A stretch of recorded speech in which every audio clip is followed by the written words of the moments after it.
I'm Kate Foster, and the titles of my pieces are Lityphia Triangularis and How to Achieve Serenity in 20 Minutes. Both of those are poems. And then I have a photograph, Rebel Without a Flock. And can you talk about some of the sources of inspiration you use for your writing and your photography? Oh, let's see.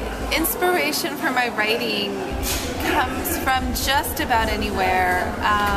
Usually my life experiences and a lot of it my kids.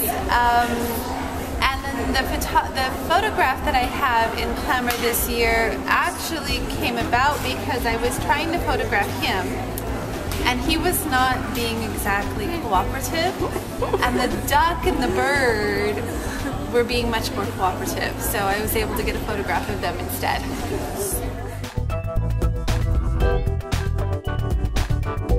My name is Joanne Antun, and the black and white image that's in Clamor is called Polymorphism, and the other one is called The Silent Whisper.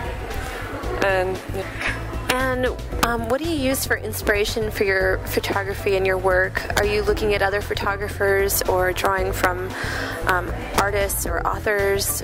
You know, what kind of drives you to create that? Yes, of course I'm looking at the creations of other photographers and also from what I learned from classes that I took, and I combine it, you know, I try to combine what I see from others and maybe some concepts, and to create something different with everything together. It depends how the moment goes, and sometimes something unexpected happens and the direction changes, and then I adapted to that. Looking at one of your pieces, I was very much reminded of the classic female figure, especially Olympia by Manet. Was that intentional at all? No, not at all. Actually, with that piece, the way I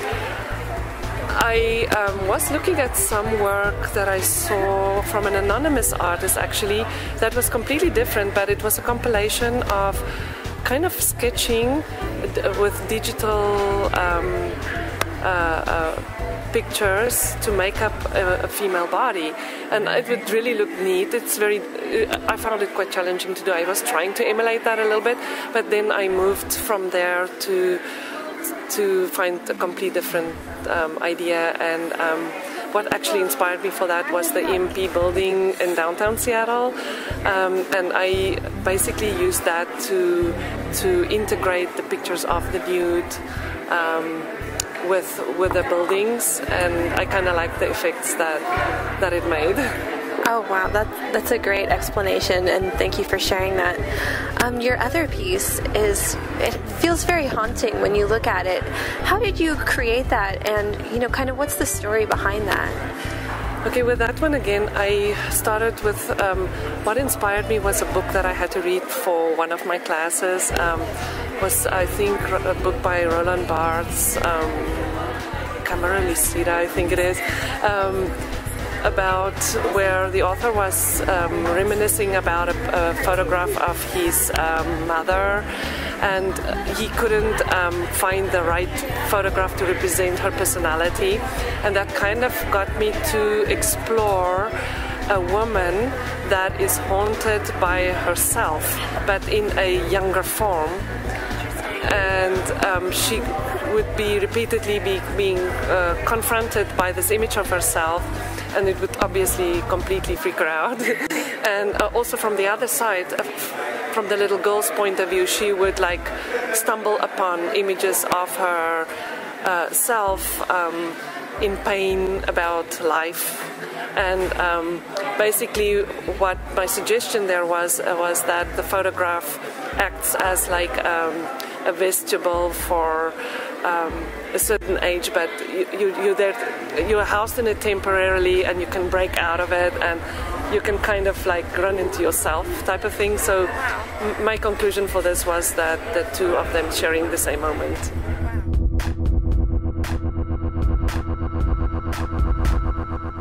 My name is Olivia Yin, and the title of my piece is Grunge Machine Soldier Deconstructed.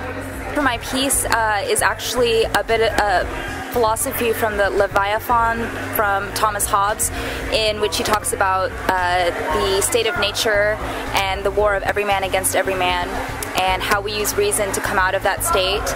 And I thought that a good way to have a visual representation of this was to use Cubism inspired. It's inspired by Picasso and Cezanne, and especially by The Thinker by Auguste Rodin, and which is to me the ultimate example of, or the ultimate visual representation of someone who's using their thinking capacities.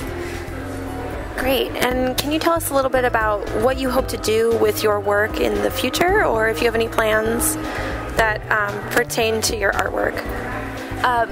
I plan to transfer to University of Washington to study art and art history, and I hope to be a working artist. I know that that's kind of a hard thing in today's world, but I hope to at least get by being an artist and teaching art, and so that's what I plan to try to do.